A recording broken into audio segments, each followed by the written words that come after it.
Dobrý den, dneska je dobrý den. Je sobota, jsme doma. No, dneska jsme se trošku učili, no. Ale práce je kvapná, ne. A potom jsme se učili, psali úkoly.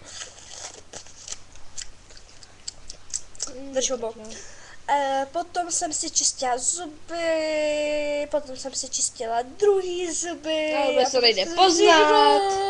Protože mám žluťoučky, víte to? No, protože žere chcanky. A Papá hovínka. A Pak čurá do bazénu.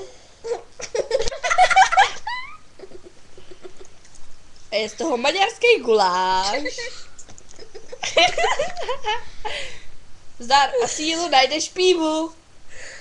Máš místo mozku zpěva kostku. To je starý. Když se řekni, co je to coura? Co je to coura? Hajzla jeden. A nebav se mnou, já tě nesnažím. Jdu mu tý v obyčáku. Já tě nemůžu.